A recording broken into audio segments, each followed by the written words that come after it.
Dr. Tracy Gapin. Welcome to the Fieldswell Podcast.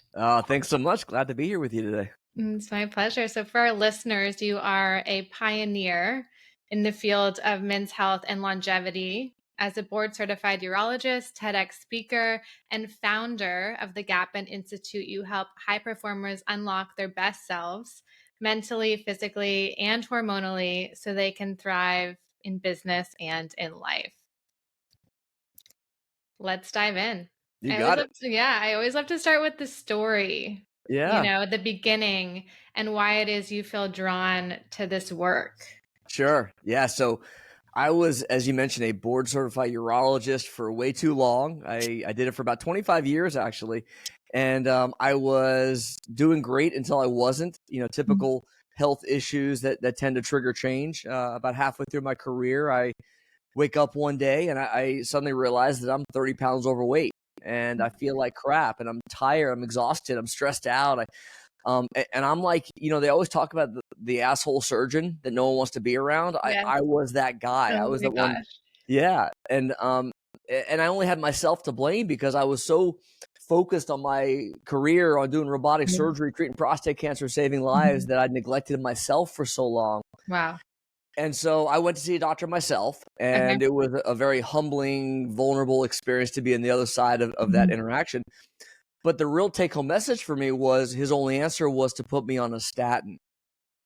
And I knew I needed help, but I didn't know what it was. And as a urologist, they don't teach you this kind of stuff. Yeah. And so I spent years going back to school, learning functional medicine, regenerative medicine, hormones, peptides, longevity science, and genetics and peptides, and put it all together. And I was able to really transform my own health. And when I started sharing it with my patients, they started getting great results as well. And honestly, Lauren, I fell in love with medicine again. I found my passion. I found my purpose in life. And so fast forward several years later, I made the bold decision that to me was a no-brainer, that I jumped off this figurative cliff and I left traditional medicine and never looked back. And now I run an amazing longevity center with an amazing team, and we help high performers really, be your absolute best again in business and life. And it's amazing. I absolutely love it. You're a living testimony. And I'm always curious, like, how long was it before you had this initial idea of this like preventative approach as opposed to a reactive approach to start your own practice? What was the time span between when you first had the idea to when you actually opened your doors? It was years. Yeah. It was years of, first recognizing that our system is broken, recognizing that here I am, the men's health expert, and I don't even know what the hell to do. And my primary just wants to put me on a drug. And it took me going back to school, and it took years of certification and courses and learning and education.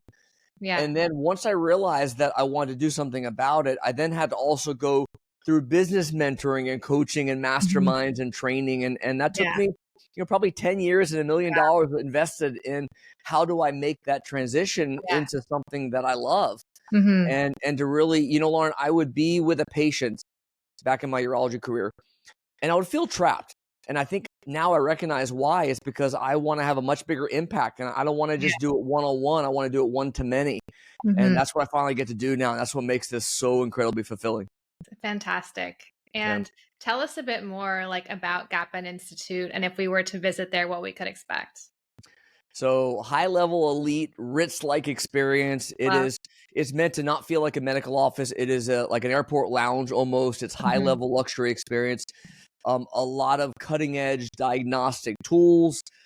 We do medical services. We do health coaching. So one of the things that I really pride ourselves on is that we have a very integrated model where under one roof, we do advanced diagnostic testing, whether it's blood labs, whether it's functional testing, whether it's imaging, whether it's VO2 max, whether it's metabolic testing, whether it's body comp. We do concierge medical care. We do functional medicine coaching. And then we use wearable tracking, using data, your real wearable technology data points to really track and understand if what you're doing is working or not. And so I like cutting edge, elite level experience. I want to feel like you're being treated like a king or queen. Incredible. And ultimately, it's all about results. Yeah, 100%. It's like a one-stop shop. There you go. Sounds like we all need to schedule our visit. Come on in. So how do you define high performance when it comes to men's health? Yeah. So I believe high performance is really, we talk about this concept of peak performance, and it's these superlatives people throw around, and it sounds excessive at times. To me, it really comes down to how can I get my mind and body to function at that absolute highest level consistently day in, day out, so that I can be the most amazing leader for my team, the most amazing doctor to clients, the most amazing leader in my community, the most amazing husband to my beautiful wife, and most importantly of all, the most present and engaged father to my two amazing kids. Because to me, all it's worth nothing if I can't, Right. at the end of the day, be there as a dad. And so Right. to me, that's what peak performance is all about. It's not doing Yeah. Ironman. It's not about competing in the Olympics. It's about being your absolute best every day.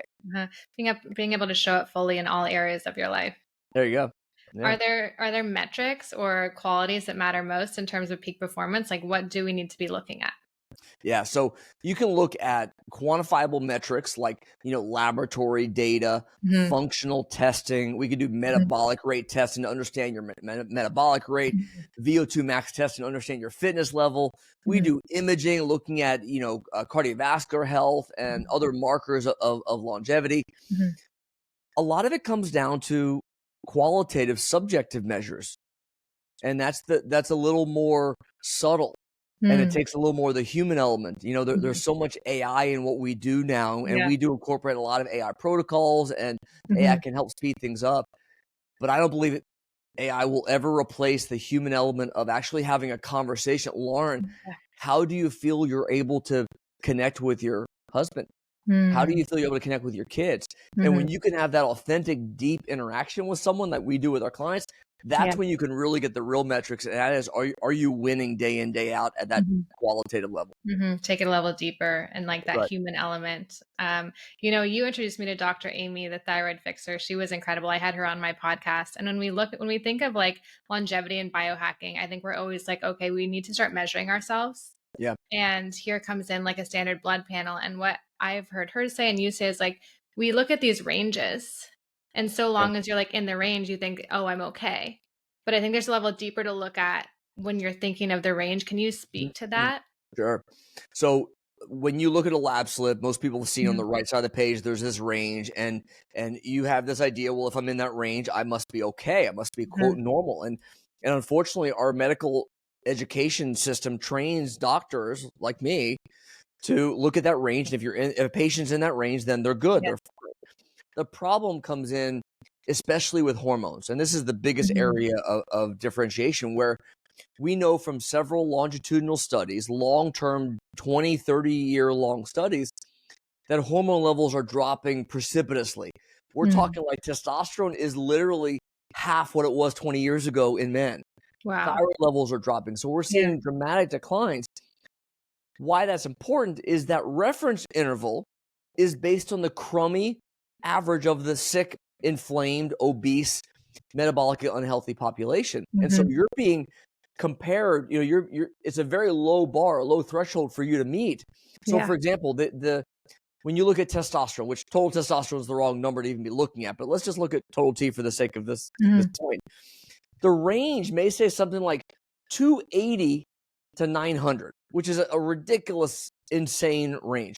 What that means is men are being told if your testosterone level is 292, oh, you're normal, you're fine. Yeah. Well, I got to call bullshit. No, you're not.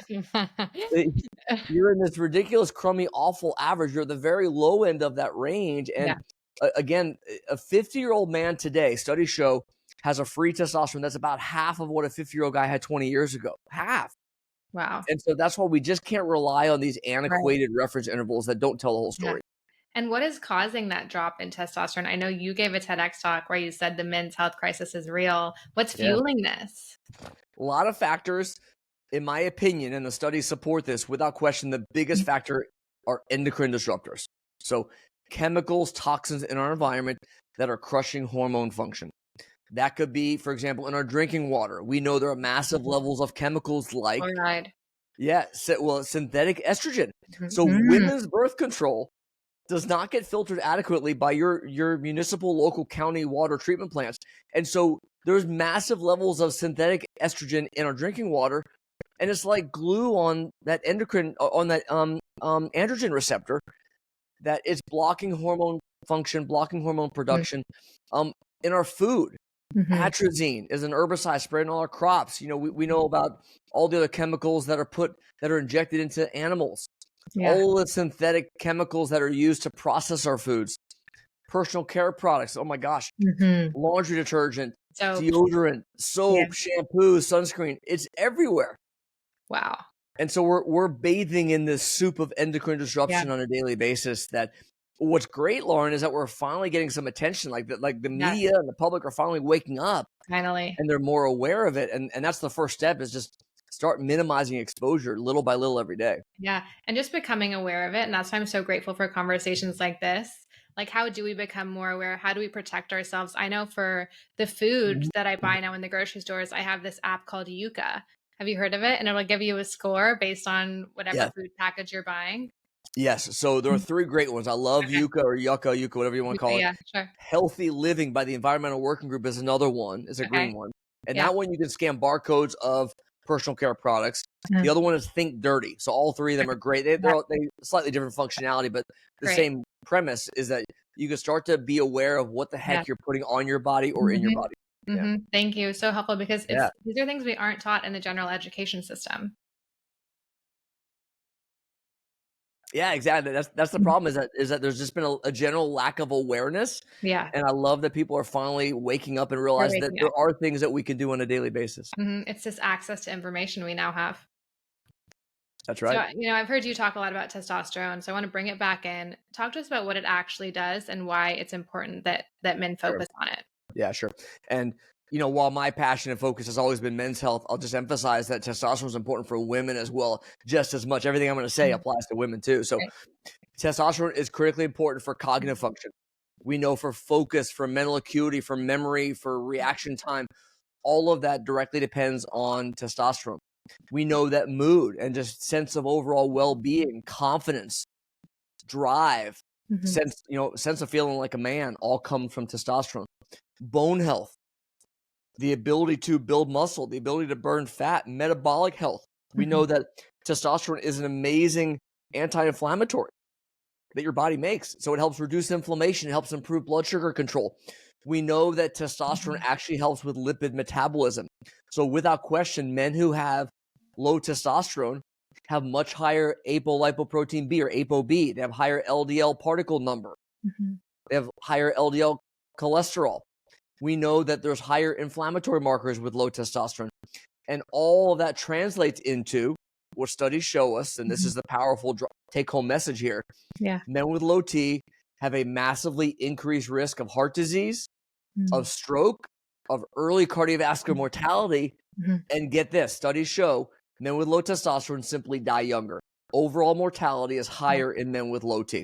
And so it's not just about sex. It's not just about building muscle and aesthetics.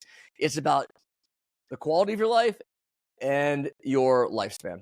Yeah. Incredible. It's so important. Yeah. Like, get your testosterone, get your hormone levels checked. That's right. And how do we start to get that level up? Great question. So there are a lot of things we can do naturally. And, I want to also emphasize, when you're testing, be sure that you're looking at free testosterone. So free T is the bioavailable active form. Most doctors are going to be looking at your total, which doesn't really tell the whole story, because about 98% of your T is actually bound to proteins and not available. And so be sure you're looking at free testosterone.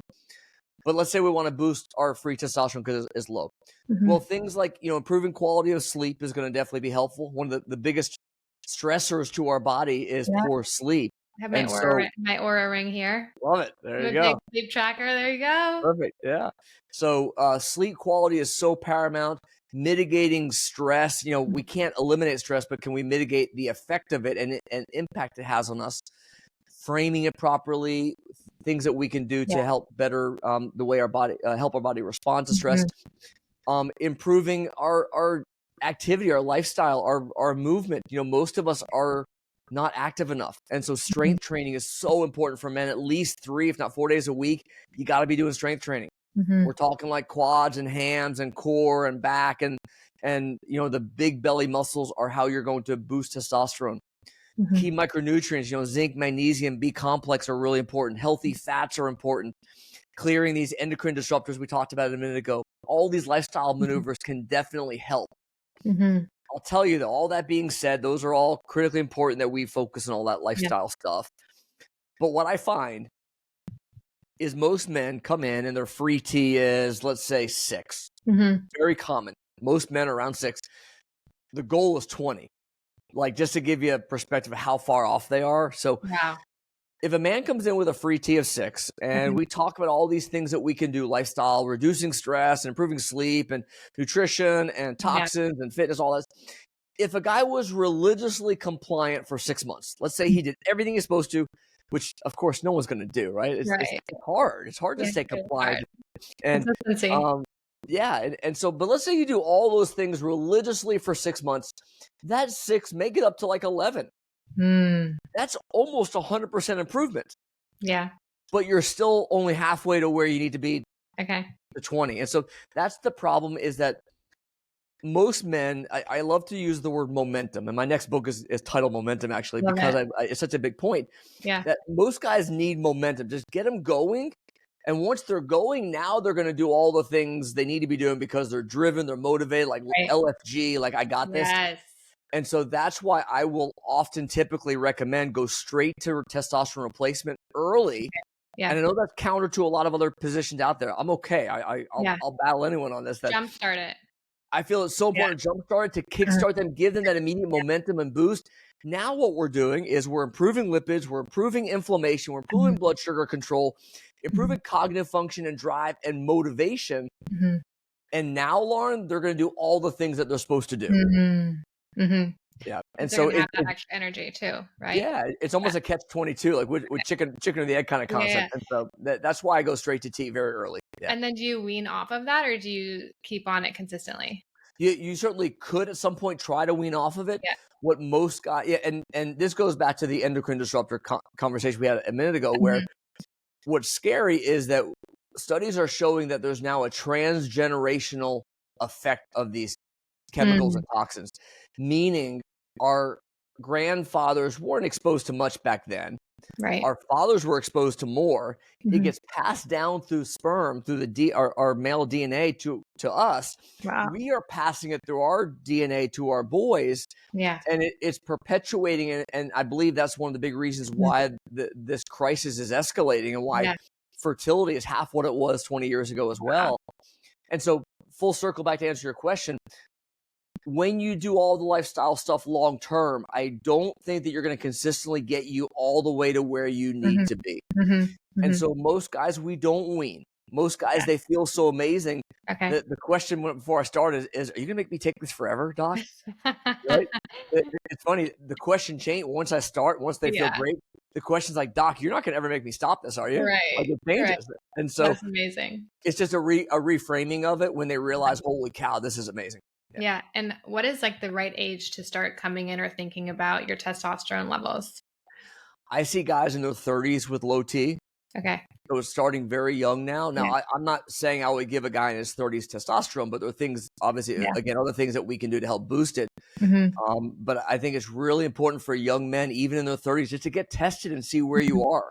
And with this epidemic that we're going through, I think we're finding a lot more men have low T than we really thought. And the most common symptoms? Low energy, lack of focus. It's the cognitive piece that most people don't realize is there, because we compensate, we chalk it up to stress, we chalk it up to poor sleep or aging, or, just don't feel great today. A lot of times when I fix testosterone in men, one of the first things they tell me is, oh my God, my mind is awake again. My mind is alive. I can think again. Incredible. And so it's that subtle stuff that most guys don't realize, but it's the energy and focus are the two big things. Okay. Switching gears a little bit, I want to hear more about your take on peptides. I feel like this is all the rage right now. So peptides they're amazing with an asterisk. Okay. And I'll add my own asterisk that most people won't. So peptides, for the listener, simply short sequences of amino acids. So anything more than 100 amino acids in length is technically called a protein. So peptide is just a short protein. They're synthesized. They mimic signals from our own bodies that can help achieve very specific functions. So There are peptides for, obviously, weight loss. You've heard of semaglutide. Mm-hmm. There are peptides for reducing inflammation, whether it's in the gut or whether it's systemic or in a joint. Mm-hmm. There are peptides for musculoskeletal repair and healing after injury. Mm. Peptides for cognitive function, for focus, for anxiety, for Yeah. mood, for energy, for sleep, for immune function, for you name it. There are amazing peptides, and some are oral, most are injectable, some are nasal spray or topical. Mm-hmm. So there are different types of routes of administration. But here's where I'm going to differ from everyone else out there who is raving about how great peptides are. I love them and I use them all the time. However, there's nuance and there's context that I want to be very explicit about. So when a man comes in, and we work with women as well, so this applies to women also. I use the analogy of baking a cake. So when I'm baking your cake, the ingredients of this cake, first and foremost, is nutrition and gut health, and hormones, and sleep, and blood sugar control, and inflammation, and gut health. Again, I'll emphasize again how important it is, and clearing toxins, and stress, and mindset, and fitness, and all these key foundational, fundamental aspects of our health, right? Yeah. You bake this amazing, beautiful cake. Doesn't look that sexy yet, though, right? When you put the frosting on it, now we're talking, right? The peptides are like that frosting. It's like the sexy icing you put on top that helps kind of finish it off. Okay. And it helps, in my opinion, help you get there faster. And I would argue that like the other fun biohacking stuff people talk about, like the PEMF and the hyperbarics and the plasmapheresis and even the sauna, the red light, the cryo, all these other great biohacking tools, they're awesome. They're great. And I love them in the right context. But all that is the sexy frosting. And a lot of people are trying to just buy the can of frosting and eat it out of the can and think that it gives you the same thing. It's just not the same. And so it's context, it's cart before the horse kind of concept here that I think is so important. We're neglecting the foundations, the sleep, the movement, the nutrition, all the things that need to come first and then put the sprinkles on. I tell you what, if you're drinking alcohol every night, you're sleeping like crap, you're not taking care of your body, there's no peptide that's going to help you lose weight and build muscle. It just doesn't work that way. That's the problem. Yeah, it's so true. I mean, there are all these, wellness recovery spas popping up. I recently went to one. I did like a day pass. It was an infrared sauna, cold plunge, red light bed, PEMF, compression boots, face masks. I'm like, we are superhumans in the making. It's so wild, and it's hard to know like what all do I turn into. But we go back to the root of it all is like those basics that have always been the basics, the foundation. Yeah, exactly. And I think those ancillary treatments, if you will, are great. And I'm not here to bash on them or to shade any of it. I think it's all valuable stuff. It just needs to be put in the proper context and realize that it's not a magic bullet that's going to fix everything else. Right. And a lot of individuals don't have the knowledge, that we're having here, like what is all important to focus on and how to best use them. That's right. So what do you see? I mean, for the future, if you have like a futuristic lens, the future of biohacking and longevity, what are some things we can look out for? I think we're moving a lot more toward a very data-driven world when it comes to health and longevity. So I'm a big believer in tracking data, metrics, key performance indicators, KPIs, and what tools can we use to track that and really individualize things. So I like to, my tagline is one size fails all. Yeah. In that, what's right for one person is wrong for the next. And how do you know what you're doing is working? And I argue that the only way to know that is to track it with data. And so, you mentioned Aura. I love tracking blood sugar. I love tracking sleep. I love tracking stress. Heart rate variability tracking with a chest strap every morning is fantastic. Using all these tools just to really understand at a very biometric space, if you will, what's working, what's not, how can I continue to fine tune and tweak? Yeah, we've moved far away from the Z-Pack that every single person can take. That's a one-size-fits-all. No, we need to go more individualized for your plan. Tracy, as we begin to wrap up, if you had to boil it all down, what's one shift, whether mindset, habit, or lifestyle, that you believe has the power to create the biggest change for like lasting long-term health and performance? I love it. I like to go back to the word momentum, and I think it starts with tiny habits.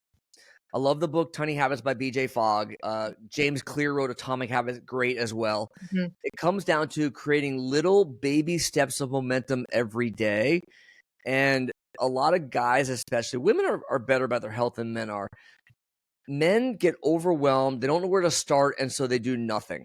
And so it starts with just baby little steps. Do something every day. Like BJ talks in his book about every time he pees, he does 2 push-ups. Pee 2 push-ups, pee 2 push-ups. That's not going to move the needle, you wouldn't think, but it does. Yeah. Because those 2 push-ups are creating consistency. You cannot survive on willpower alone. Willpower won't get you there. Yeah. It's creating consistency, and it's the daily habits that's going to help you build momentum. Yeah. And so that's what I love to really base everything upon. Incredible. 2 things I want to bring in. I recently read the book, The Compound Effect by Darren Hardy. Have you read it? Very similar message. Like it's the little things you do every day that really compound over time. That's right. And Jim Quick, one of my favorite brain coaches, he said, you build your habits, or you create your habits, and then your habits create you. Love it. He's a genius. Yes. Tracy, where can our listeners find you? Thanks so much. So gapininstitute.com, that's GAPIN institute.com. And if they'll go to gapininstitute.com/launch, I have a number of gifts for the listeners. I have a high performance health handbook. I have a ultimate peptide guide that I constructed with all the latest science around amazing peptides.